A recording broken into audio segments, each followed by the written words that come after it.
ಒಬ್ಬ ಮನುಷ್ಯ 1000 ಜನರನ್ನು ಸೋಲಿಸಿದ್ದಾನೆ ಅಂದ್ರೆ ನಂಬುತ್ತೀರಾ?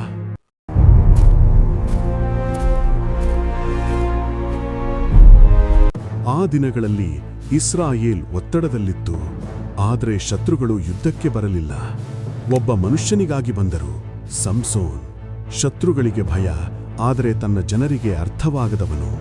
ಫಿಲಿಸ್ತಿಯರು ಯಹೂದದಲ್ಲಿ ಹರಡಿದರು. ನೆರಳು ದೇಶವನ್ನು ಮುಚ್ಚಿದಂತೆ. ಜನರು ಭಯಪಟ್ಟರು. 3000 ಮಂದಿ ಬಂದರು, ಹೋರಾಡಲು ಅಲ್ಲ, ಅವನನ್ನು ಒಪ್ಪಿಸಲು. ಆದರೆ ಸಂಸೋನ್ ಒಬ್ಬನೇ ನಿಂತಿದ್ದ, ಭಯವಿಲ್ಲದೆ. ಅವನು ಹೇಳಿದನು, ಅವರು ಮಾಡಿದಂತೆ ನಾನೂ ಮಾಡಿದೆ. ಅವರು ಅವನನ್ನು ಬಂಧಿಸಿದರು, ಹೊಸ ಕಡ್ಡಿಗಳಿಂದ, ಬಲವಾದ ಕಡ್ಡಿಗಳು. ಆದರೆ ಅವರು ಒಂದು ವಿಷಯ ಮರೆತಿದ್ದರು, ಸಂಸೋನ್ ಸಾಮಾನ್ಯ ಮನುಷ್ಯನಲ್ಲ.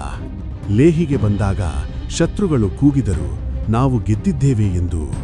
ಆದರೆ ಆ ಕ್ಷಣದಲ್ಲಿ ಎಲ್ಲವೂ ಬದಲಾಯಿತು. ಕರ್ತನ ಆತ್ಮ ಅವನ ಮೇಲೆ ಇಳಿಯಿತು. ಕಡ್ಡಿಗಳು ಬೆಂಕಿಯಲ್ಲಿ ಕರಗಿದಂತೆ ಮುರಿದುಬಿಟ್ಟವು. ಅವನು ಮುಕ್ತನಾದ. ಕತ್ತಿಯಿಲ್ಲ, ಆಯುಧ ಇಲ್ಲ.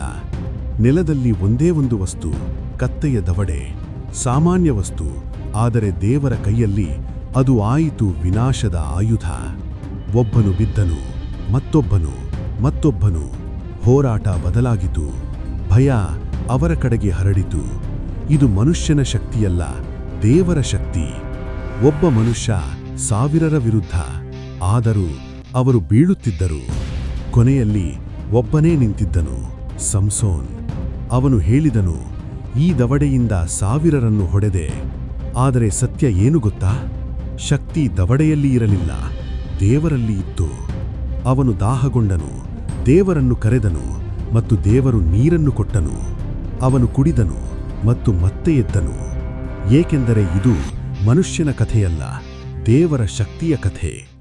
ಆದರೆ ಪ್ರಶ್ನೆ ಇದು, ದೇವರು ನಿನ್ನನ್ನು ಯಾವ ಯುದ್ಧಕ್ಕೆ ಸಿದ್ಧಪಡಿಸುತ್ತಿದ್ದಾನೆ?